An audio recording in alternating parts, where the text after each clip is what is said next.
When I was born, people may have thrown water over me as an infant, muttered some words, and moved their hands in ritualized gestures, claiming to send me to the cartels of redemption. I, however, had nothing to say about it at the time. I did not choose to be a Catholic. I believe I am a Christian, a Jew. I believe I am equally a Hindu, a Jain, a Buddhist, and a Muslim.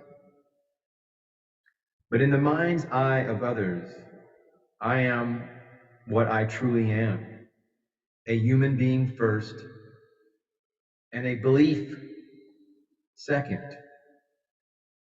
I believe we all, in one lifetime or another, subscribe to different religious beliefs, if reincarnation is true.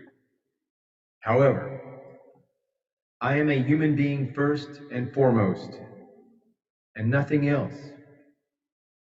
However, in my research into this whole extraterrestrial UFO phenomenon, UAP activities, business, and all manifestations, I've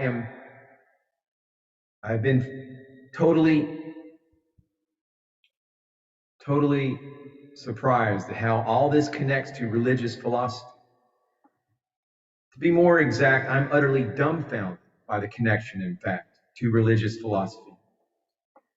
The Judeo-Christian, Islamic, Buddhist, and Hindu religions probably represent the combined belief systems of well over half the population of the planet. 1,000 Hindu gods representing one thing or another could become one in Brahma in a single inflection of the mind.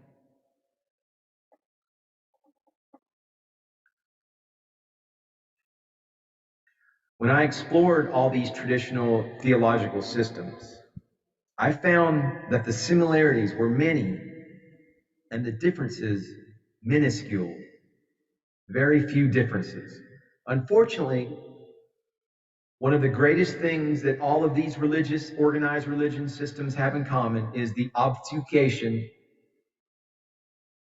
of the truth, the occluding, the hiding of truth. Research into many of the earliest documentations of the newly formed Jewish sect that Yeshua ben Yosef left behind and now bears the name Christianity shows time and time again the subterfuge and misdirection that went into the gleaning of the meaning of the lexicon of truth as pronounced by the original authors of the faith. It continues to this day with Christianity and Islam, where their respective religious authorities, priests and pastors, as shown in the Northern Ireland case and the imams and teachers of the faith in the Islamic case, illustrate so vividly the deadly lies and humbug that these teachers manifested. The words creatures and ghouls will be more apposite in describing them, more apropos, more applicable. Creatures and ghouls, the interpretations of their respective great prophets' words fairly drizzled with distortions and hideous parodies of them, such that the world is now ablaze with sectarian-based wars and political contrivances. Early references to reincarnation in the Christian New Testament were deleted in the 4th century by Emperor Constantine when Christianity became the official religion of the Roman Empire. Could it be that the emperor felt that the concept of reincarnation threatened the stability of the empire? That citizens who believed that they would have many chances to get it right might be less obedient and law-abiding than those who believed in a single judgment day for all, one day that decided destiny at a single stroke? It was, of course, more obsequious than this, but evil often is. In the 6th century, in the year 553 Common Era, the Second Council of Constantinople officially declared reincarnation a heresy. and the doctrine of reincarnation was officially banished by the Christian Church. It was banished for no other reason than it was considered to be too much of an influence from the East. The decision was intended to enable the church to increase its power at that time and to tighten its hold upon the human mind by telling people their salvation had to be accomplished in one incarnation and one lifetime, and if they didn't make it, they would go to hell. It would appear that the church, like Constantine, was afraid that the idea of past lives would weaken and undermine the church's growing power and influence by affording followers too much time to seek salvation. During the same early Christian era leading up to the Council of Constantinople, notable church fathers like Origen, Clement of Alexander, and Saint Jerome accepted and believed in the reincarnation principle. So did the Gnostics and the Christian Cathars of Italy and southern France. And they were severely brutalized for their belief in reincarnation as late as the 12th century. While the tenet of reincarnation was taken out of the Christian Codex, it still had its believers and adherents like the Gnostics. Then, in the year 553 Common Era, the Second Council of Constantinople officially declared the doctrine of reincarnation a heresy and banished it. It has been suggested that the eradication of the ethic of reincarnation from the Christian Codex was the responsibility of the wife of Justinian I, the Empress Theodora, who was enraged by a soothsayer when he claimed she had been a witch in a previous existence. In any case, it appears that the church was afraid that the idea of past lives would weaken and undermine its growing power and influence by affording followers too much time to seek salvation.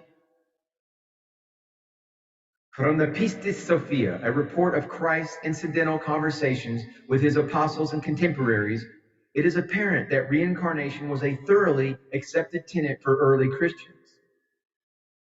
There is an account of Jesus describing to his apostles the differences between those who never entered physical bodies but were purified and returned to heaven from a state of insubstantiality and those who have to free themselves from the transference into the various bodies of the world.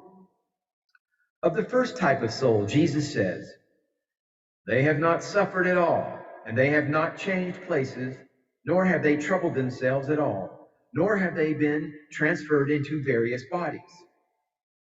Then of his apostles he says, "You have come to be in great sufferings and great afflictions from the transferences into various bodies of the world.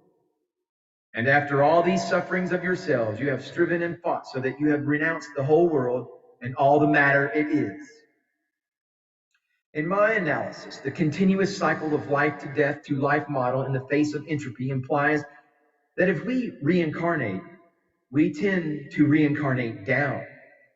By this I mean that our intelligence and freedom to make rational choices will tend to decrease as the cycle of reincarnation continues. This is because the relentless, dispassionate grinding down of order into chaos is nature's way of doing things to atoms in our universe of diminishing returns. We are made of atoms, but something that is not of atoms also gloriously exists in human beings. This something is a phenomenon we call soul, which allows for the reversal of this downward tendency, because the soul is a concatenate line, however crooked that line might be for some, to the Godverse, to source. It is the go-between, between this gross physical matter of harmonic universe number 1 and to the harmonic universe number 2 of dimensions 4, 5, and 6, which is heaven, which is the heavenly realms, which is source-connected source awareness.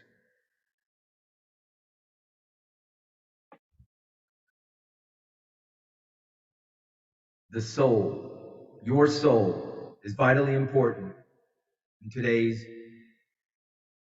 climate of hysteria, chaos, man's inhumanity to man. It is vitally important for you to conduct soul hygiene. And please, there's no better way of doing that than hitting the subscribe button, leaving this video a thumbs up, and staying tuned for further information dissemination broadcasts from the Umbanda New Earth Ashram for compassion and strength and soul hygienic sciences. Namaste. Namaskara.